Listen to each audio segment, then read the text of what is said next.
तो आज का हमारा टॉपिक है एसएससी जीडी 2019 और 2021 में पूछे गए जीएस के महत्वपूर्ण क्वेश्चंस का सटीक विश्लेषण। और इसमें से हमारा जो पहला क्वेश्चन है वो है कि गणेश चतुर्थी महोत्सव किस राज्य में मनाया जाता है। तो ये जो गणेश चतुर्थी महोत्सव है अर्थात गणेश महोत्सव, शिवाजी महोत्सव, गणेश महोत्सव, शिवाजी महोत्सव, ये सभी महाराष्ट्र में मनाए जाते हैं। और महाराष्ट्र की राजधानी मुंबई है और वर्तमान में महाराष्ट्र के मुख्यमंत्री एकनाथ शिंदे हैं और राजधानी मुंबई मुख्यमंत्री एकनाथ शिंदे हैं और यहाँ के राज्यपाल भगत सिंह कोश्यारी हैं। अगला ऑप्शन है पश्चिम बंगाल। दुर्गा पूजा, दुर्गा पूजा ये महोत्सव पश्चिम बंगाल में बहुत धूमधाम से मनाया जाता है और पेपर में कई बार पूछा गया दुर्गा पूजा कहाँ पर मनाया जाता है, पश्चिम बंगाल में। और पश्चिम बंगाल की मुख्यमंत्री ममता बनर्जी हैं, इनकी पार्टी का नाम तृणमूल कांग्रेस है और वर्तमान में यहाँ के राज्यपाल आनंद बोस बने हैं। और अगला ऑप्शन है मेघालय। तो हाल ही में सीजीएल में क्वेश्चन पूछा गया वांगला महोत्सव कहाँ मनाया जाता है, वांगला महोत्सव। तो वांगला महोत्सव मेघालय में मनाया जाता है और मेघालय में गारो खासी जयंतिया की पहाड़ियाँ हैं। दुनिया में सबसे ज़्यादा वर्षा मार्सिन राम मेघालय में होती है क्योंकि यहाँ पर गारो खासी जयंतिया की पहाड़ियाँ हैं जिसके कारण कीप के आकार की संरचना बन जाती है और मानसूनी हवाएं टकरा टकरा कर यहाँ पर वर्षा करती हैं। तो ये जो गारो खासी जयंतिया पहाड़ियों का नाम रखा गया है यहाँ पर पाई जाने वाली जनजातियों के नाम के आधार पर रखा गया है। तो क्वेश्चन सीजीएल में एक शिफ्ट में पूछा गया वांगला महोत्सव कहाँ मनाया जाता है, मेघालय में। दूसरे शिफ्ट में क्वेश्चन पूछा गया वांगला महोत्सव किस जनजाति के द्वारा मनाया जाता है, तो गारो जनजाति के द्वारा वांगला महोत्सव मनाया जाता है, गारो जनजाति। और मेघालय की राजधानी शिलांग है, मेघालय की राजधानी शिलांग है, शिलांग मेघालय की राजधानी है।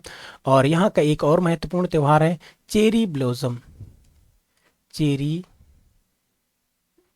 ब्लॉसम, चेरी ब्लॉसम मेघालय का महत्वपूर्ण त्यौहार है।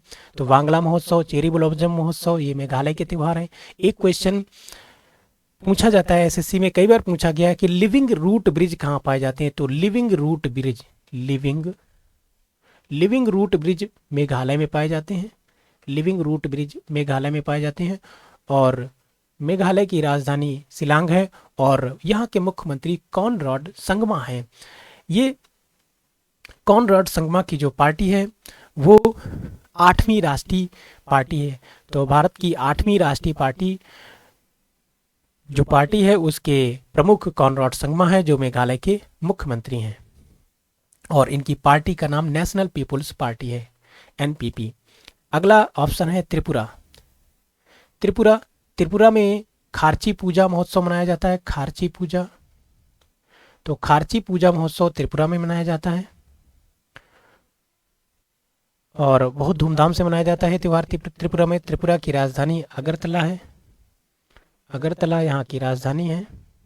और हाल ही में त्रिपुरा के मुख्यमंत्री डॉक्टर मानिक शाह बने हैं, मानिक शाह यहाँ के मुख्यमंत्री बने हैं। तो ये भी हमें याद रखना होगा। अगला क्वेश्चन है दोस्तों, 11 जुलाई को कौन सा दिवस मनाया जाता है। तो 11 जुलाई को विश्व जनसंख्या दिवस मनाया जाता है क्योंकि 11 जुलाई 1987 को इस दुनिया की जनसंख्या 5 अरब हो गई थी, 5 अरब। इसीलिए बढ़ती हुई जनसंख्या के प्रति चिंता व्यक्त करते हुए लोगों को जनसंख्या के बारे में जागरूक करने के लिए संयुक्त राष्ट्र संघ ने 11 जुलाई को विश्व जनसंख्या दिवस मनाने का निर्णय लिया। तो प्रत्येक वर्ष 11 जुलाई को विश्व जनसंख्या दिवस मनाया जाता है और हाल ही में 11 जुलाई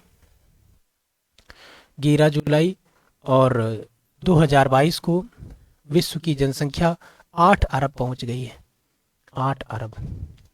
और यही इसकी थीम है। अगला ऑप्शन है विश्व पर्यावरण दिवस। तो विश्व पर्यावरण दिवस 5 जून को मनाया जाता है और संयुक्त राष्ट्र संघ ने पर्यावरण एवं विकास के मुद्दे पर 1972 में स्वीडन की राजधानी स्टॉकहोम में एक सम्मेलन का आयोजन किया था, अर्थात पर्यावरण सम्मेलन का आयोजन किया था और ये 5 जून 1972 से शुरू हुआ सम्मेलन। इसीलिए 5 जून 1972 को यूनाइटेड नेशन एनवायरनमेंट प्रोग्राम की शुरुआत की गई और इसका मुख्यालय केन्या के नैरोबी में है। और निर्णय लिया गया इसी अवसर पर यह निर्णय लिया गया कि प्रतिवर्ष 5 जून को विश्व पर्यावरण दिवस मनाया जाएगा और पहला विश्व पर्यावरण दिवस 5 जून 1974 को मनाया गया।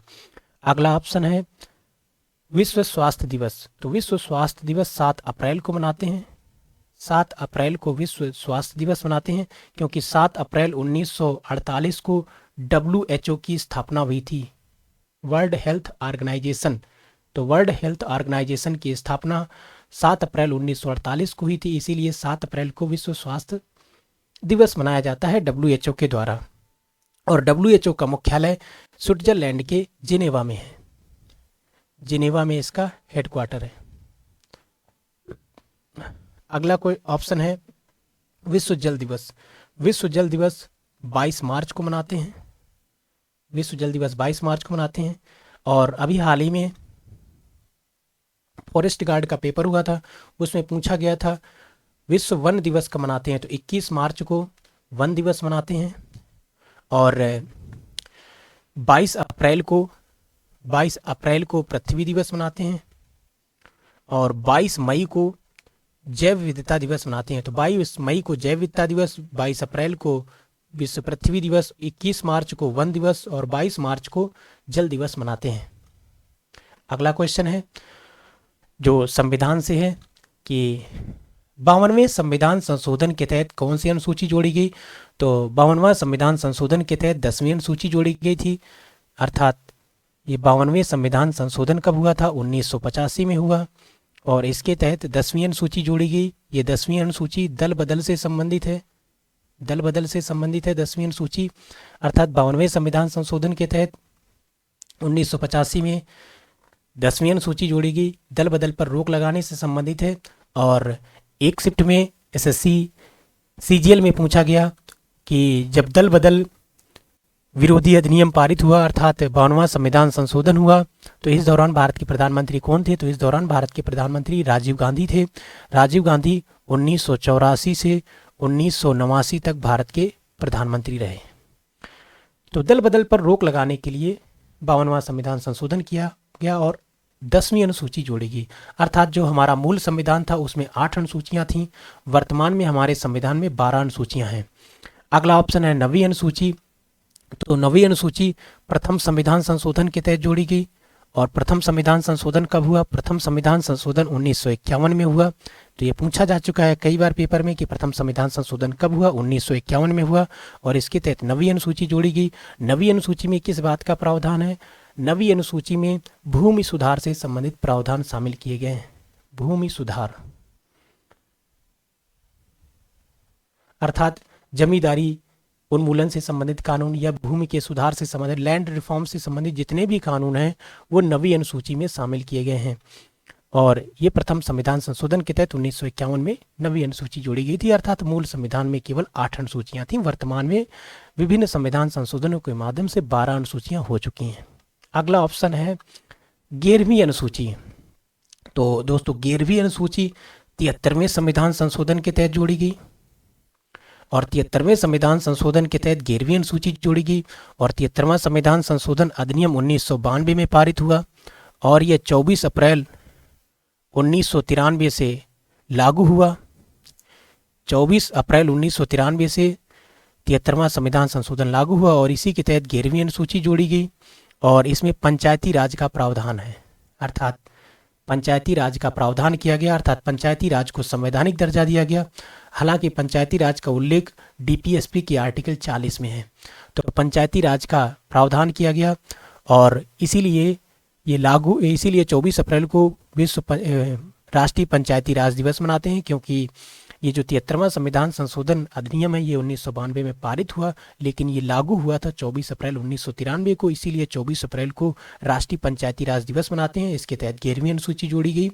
और हमारे संविधान का जो आर्टिकल 40 है इसमें कहा गया है कि राज्य का यह कर्तव्य है कि वो आने वाले समय में पंचायतों का गठन कर सकता है। तो अर्थात पंचायतों का गठन कब हुआ, 1992-93 में हुआ। और पंचायतों के लिए 18 विषय सौंपे गए हैं। और हमारे यहाँ पंचायतों के 3 स्तर हैं। एक ग्राम स्तर पर ग्राम पंचायत, दूसरी ब्लॉक स्तर पर क्षेत्र पंचायत, और तीसरी जिला स्तर पर जिला पंचायत। तो पंचायतों का त्रिस्तरीय ढांचा हमारे यहाँ विद्यमान है। और पंचायतों के त्रिस्तरीय ढांचा का सुझाव बलवंत राय मेहता समिति ने दिया था। बलवंत राय मेहता समिति। तो बलवंत राय मेहता समिति के सुझाव पर हमारे यहाँ पंचायतों के त्रिस्तरीय ढांचे को अपनाया गया है। ग्राम पंचायत, क्षेत्र पंचायत, जिला पंचायत। और वर्तमान में पंचायतों को 18 विषय दिए गए हैं। और पंचायतों के लिए 73वां संविधान संशोधन अधिनियम 1992 में पारित हुआ, जो 24 अप्रैल 1993 को प्रभाव में आ गया। और अगला ऑप्शन है 12वीं अनुसूची। तो 12वीं अनुसूची हमारे संविधान में 74वें संविधान संशोधन के तहत जोड़ी गई। और ये अधिनियम 1992 में पारित हुआ और ये 1993 से प्रभाव में आया, जून 1993 से। और इसके लिए नगर निकायों का प्रावधान किया गया। नगर निकाय अर्थात स्थानीय स्वशासन ग्राम स्तर पर और नगर स्तर पर। तो ग्राम स्तर पर जो स्थानीय स्वशासन का त्रिस्तरीय ढांचा है उसका प्रावधान 11वीं अनुसूची में। और जो नगरों में स्थानीय स्वशासन, स्थानीय सरकारों का जो प्रावधान है वो 12वीं अनुसूची में। यहाँ पर भी 3 स्तर हैं। नंबर 1 नगर पंचायत, नंबर 2 नगर पालिका परिषद, और नंबर 3 नगर निगम। और इन्हें 29 विषय सौंपे गए हैं। अगला क्वेश्चन देख लेते हैं। अगला क्वेश्चन है कौन इब्राहिम लोदी को पराजित कर पहला मुगल शासक बना। तो बाबर ने इब्राहिम लोदी को पराजित करके भारत में मुगल वंश की स्थापना की। और 1526 ईस्वी में बाबर ने लोदी वंश के अंतिम शासक इब्राहिम लोदी को पराजित करके भारत में मुगल वंश की स्थापना की। मुगल वंश की स्थापना बाबर ने की। और 1526 ईस्वी में लोदी वंश के अंतिम शासक इब्राहिम लोदी को पराजित करके। और इस युद्ध को पानीपत का प्रथम युद्ध कहते हैं।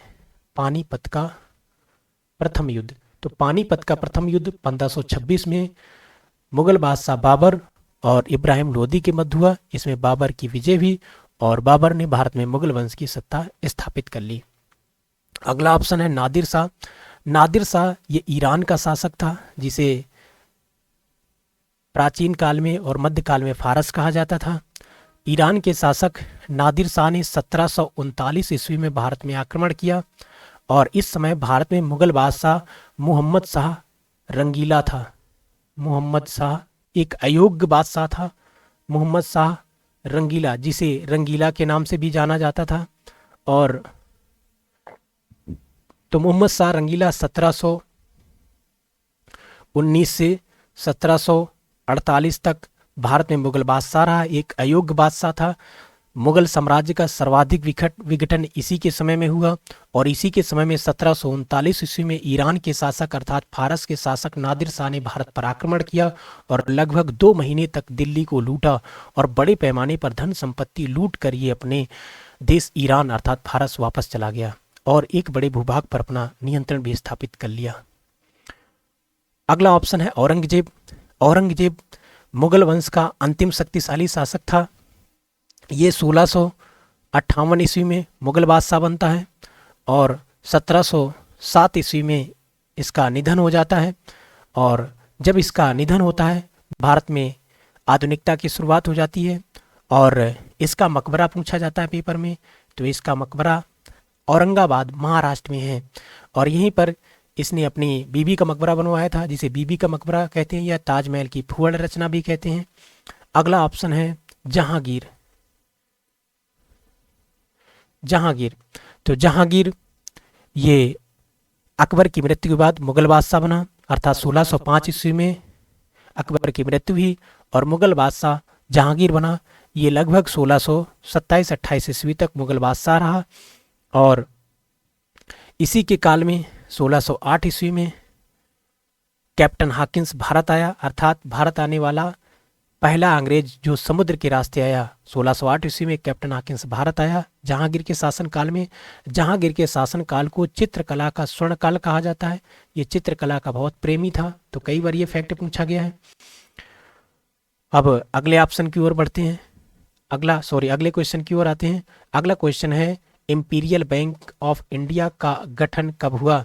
तो 1921 ईस्वी में इंपीरियल बैंक ऑफ इंडिया का गठन हुआ और 1955 ईस्वी में इसी इंपीरियल बैंक ऑफ इंडिया का राष्ट्रीयकरण कर दिया गया और इसका नाम बदल के एसबीआई कर दिया गया, स्टेट बैंक ऑफ इंडिया।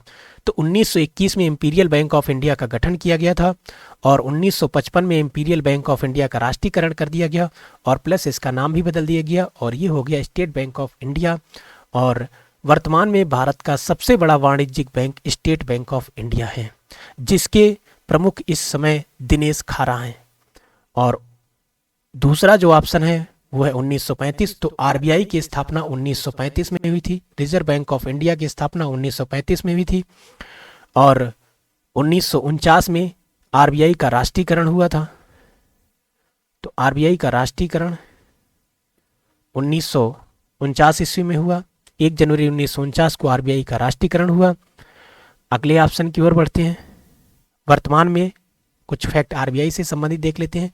वर्तमान में आरबीआई के 25वें गवर्नर शक्तिकांत दास हैं और आरबीआई का हेडक्वार्टर मुंबई में है और आरबीआई के पहले गवर्नर ओसबोर्न स्मिथ थे और पहले भारतीय गवर्नर सीडी देशमुख थे।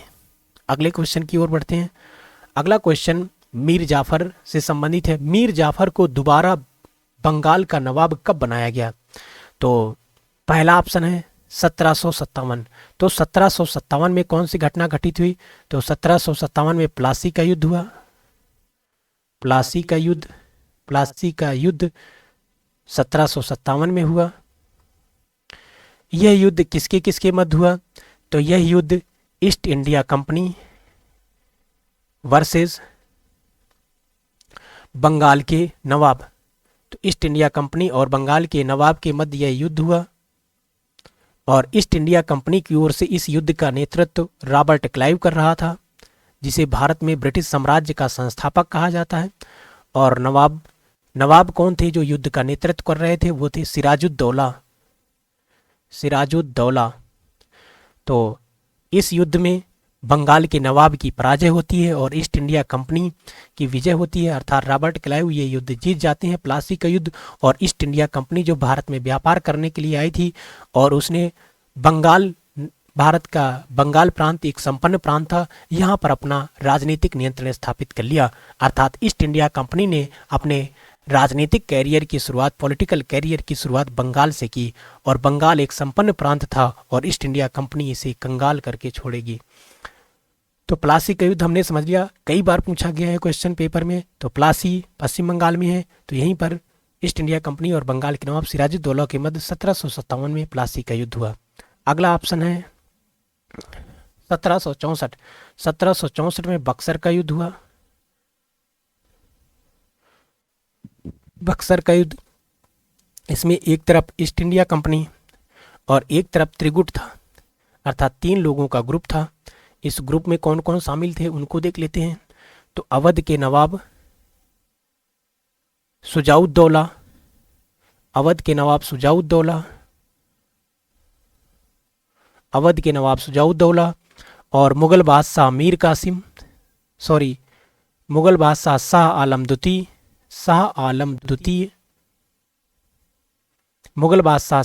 द्वितीय और बंगाल के नवाब मीर कासिम। तो एक तरफ ये त्रिगुट था, बंगाल के नवाब मीर कासिम, मुगल बादशाह शाह आलम द्वितीय और अवध के नवाब शुजाउद्दौला। लेकिन इस युद्ध में भी ईस्ट इंडिया कंपनी की विजय होती है और ये त्रिगुट पराजित हो जाता है और इसके पश्चात 1765 में ईस्ट इंडिया कंपनी इस त्रिगुट से संधि करती है, जिसे इलाहाबाद की संधि कहा जाता है। इलाहाबाद की संधि, अर्थात बक्सर के युद्ध के पश्चात जो संधि हुई उसे इलाहाबाद की संधि के नाम से जाना जाता है और ये 1765 में हुई थी। अगला चौथा ऑप्शन है 1707। तो 1707 ईस्वी में औरंगजेब की मृत्यु हो गई थी। ये अंतिम शक्तिशाली मुगल बादशाह था, अर्थात अंतिम बादशाह तो बहादुर शाह जफर था, लेकिन अंतिम शक्तिशाली बादशाह औरंगजेब था। अगले क्वेश्चन की ओर बढ़ते हैं। अगला क्वेश्चन है कि केंद्रीय प्रदूषण नियंत्रण बोर्ड का गठन कब हुआ। तो केंद्रीय प्रदूषण नियंत्रण बोर्ड का सेंट्रल पॉल्यूशन कंट्रोल बोर्ड का गठन 1974 में हुआ और 1974 में जल प्रदूषण निवारण एवं नियंत्रण अधिनियम पारित हुआ। 1974 में जल प्रदूषण निवारण एवं नियंत्रण अधिनियम पारित हुआ 1974 में, और इसी अधिनियम के तहत केंद्रीय प्रदूषण नियंत्रण बोर्ड का गठन किया गया था। अगला ऑप्शन है 1986 में पर्यावरण संरक्षण अधिनियम पारित हुआ। पर्यावरण संरक्षण अधिनियम एनवायरमेंट प्रोटेक्शन एक्ट, पर्यावरण संरक्षण अधिनियम 1986 में पारित हुआ। तो पर्यावरण संरक्षण अधिनियम 1986 में पारित हुआ। अगला ऑप्शन है 1981। तो वायु प्रदूषण निवारण एवं नियंत्रण अधिनियम 1981 में पारित हुआ। वायु प्रदूषण निवारण एवं नियंत्रण अधिनियम 1981 में पारित हुआ। और 1972 में वन्य जीव संरक्षण अधिनियम पारित हुआ।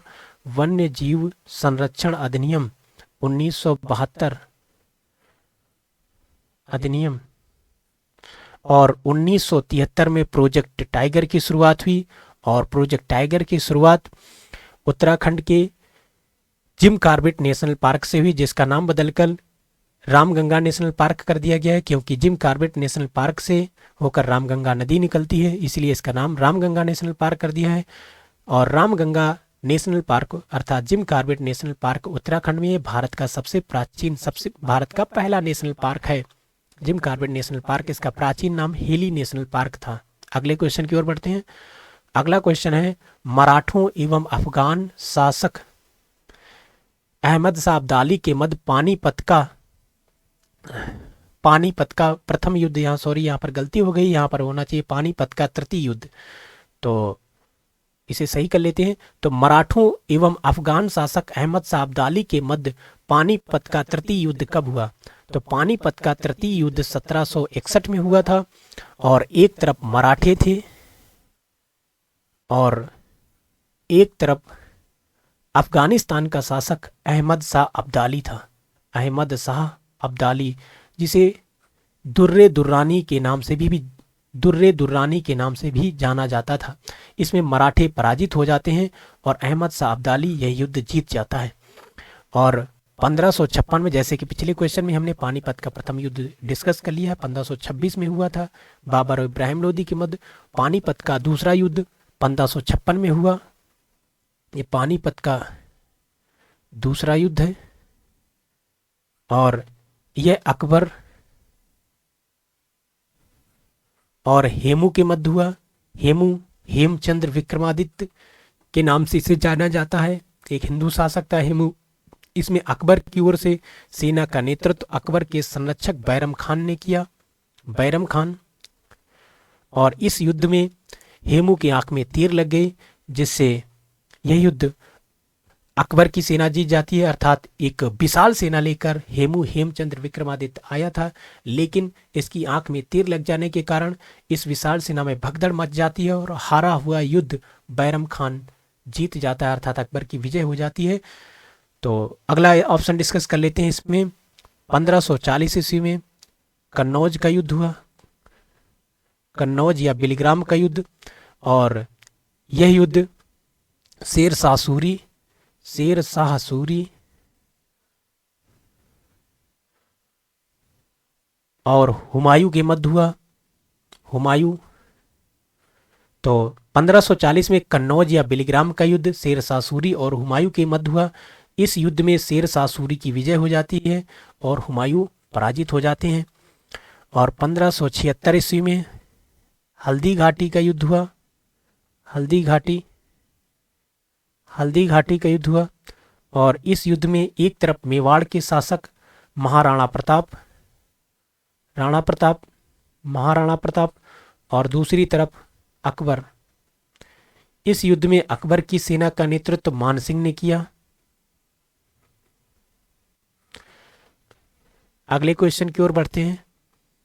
अगला क्वेश्चन है, अंगूर की खेती को क्या कहते हैं? अंगूर की खेती को विटीकल्चर कहते हैं। अंगूर की खेती को विटीकल्चर कहते हैं। फ्लोरिकल्चर फलों फूलों की खेती को फ्लोरिकल्चर कहते हैं। ओलेरीकल्चर सब्जी की खेती ओलेरीकल्चर। फ्लोरिकल्चर फलों फूलों की खेती। विटीकल्चर अंगूर की खेती। वर्मी कल्चर केचुए का पालन किया जाता है। केचुए का पालन किया जाता है ताकि वर्मी कंपोस्ट को तैयार किया जा सके, अर्थात केचुए से जो खाद तैयार होती है जो खेतों के लिए बहुत उपजाऊ होती है, वर्मी कंपोस्ट को तैयार करने के लिए केचुए की खेती की जाती है। तो आज हमने 9 क्वेश्चन शामिल किए थे पीपीटी में, वो सभी हमने सटीक उनका विश्लेषण किया है और अब हमारा प्लान है कि हम डेली ऐसे ही क्वेश्चन लाते रहेंगे और डिस्कस करते रहेंगे। Thank you for listening and watching.